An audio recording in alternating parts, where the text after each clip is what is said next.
Hi అండి, welcome to spicy గుమగుమలు. ఎలా ఉన్నారు అందరూ? నేనైతే చాలా బాగున్నానండి. మీరందరూ బాగుండాలని కోరుకుంటాను.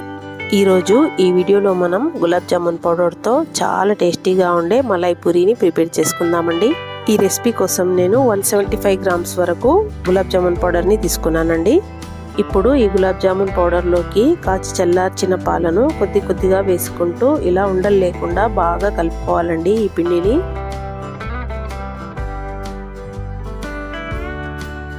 పిండిని బాగా కలుపుకుంటూ 2 టేబుల్ స్పూన్ల వరకు షుగర్ యాడ్ చేసుకోవాలి. అలాగే కొద్దిగా ఇలాచీ పౌడర్ని కూడా వేసుకోవాలండి.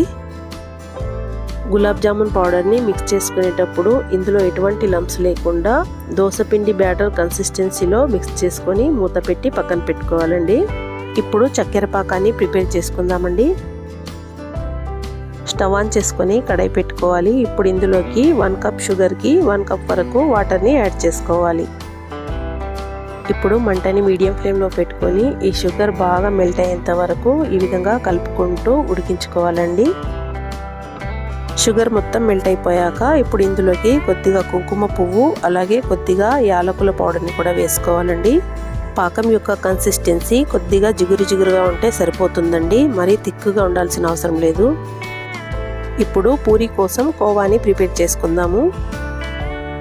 స్టవ్ ఆన్ చేసుకొని కడాయి పెట్టుకోవాలి. కడాయిలోకి లీటర్ వరకు పాలను వేసుకుందాము. పాలలో ఒక పొంగు వచ్చేంత వరకు మంటని హై ఫ్లేమ్లో పెట్టుకొని బాగా మరిగించుకోవాలండి. పాలు ఒకసారి మరిగాక మంటని మీడియం టు హై ఫ్లేమ్లో అడ్జస్ట్ చేసుకుంటూ కలుపుకుంటూనే ఉడికించుకోవాలండి. పాలు బాగా మరిగిపోయి హాఫ్ క్వాంటిటీలోకి వచ్చాక ఇందులోకి హాఫ్ కప్ వరకు షుగర్ని యాడ్ చేసుకోవాలి.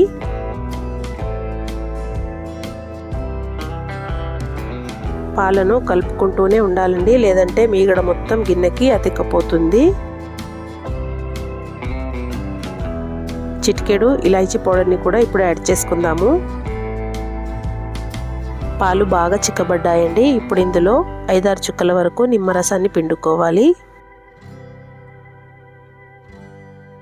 నిమ్మరసాన్ని యాడ్ చేసుకున్నాక మంటని మీడియం ఫ్లేమ్లో పెట్టుకొని ఈ విధంగా కలుపుకుంటూనే మరిగించుకోవాలండి పాలని.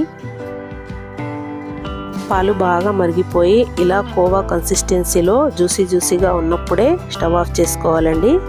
ఈ టైంలో స్టవ్ ఆఫ్ చేసుకుంటే కోవా చల్లారాక ఇంకాస్త గట్టి పడుతుందండి. ఇప్పుడు పూరీ ప్రిపరేషన్లోకి వెళ్ళిపోదామండి. డీప్ ఫ్రైకి సరిపడా ఆయిల్ వేసుకొని ఆయిల్ని వేడి చేసుకుందాము. ఈ విధంగా బ్యాటర్ని సెంటర్లో డ్రాప్ చేయాలి. ఈ పూరీ యొక్క కలరు ఒకవైపు గోల్డెన్ కలర్లోకి వచ్చేంత వరకు ఫ్రై చేసుకున్నాక మరోవైపుకు తిప్పుకోవాలండి. అదేవిధంగా మిగిలిన పూరీలన్నిటినీ కూడా ఫ్రై చేసుకొని ఒక ప్లేట్లో తీసుకొని పక్కన పెట్టుకోవాలి.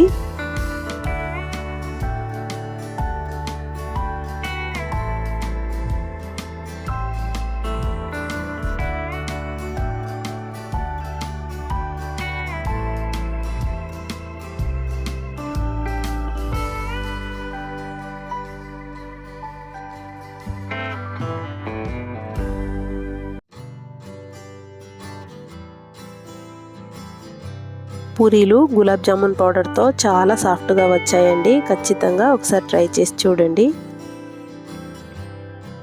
ఈ పూరీలను గోరువెచ్చని పాకంలో 2-3 నిమిషాల పాటు బాగా నానబెట్టుకొని ప్లేట్లో తీసుకోవాలండి.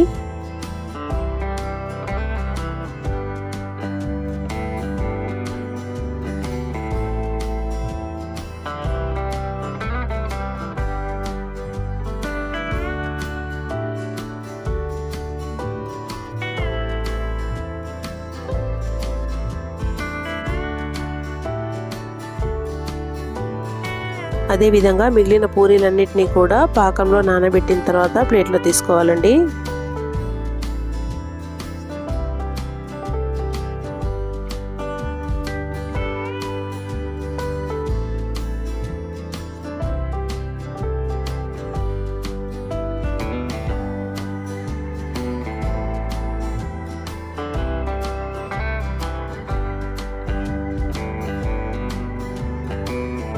కోవా యొక్క కన్సిస్టెన్సీ జ్యూసీగా ఉన్నప్పుడు స్టవ్ ఆఫ్ చేసుకుంటే చల్లారాక అది ఇలా గట్టి పడుతుందండి.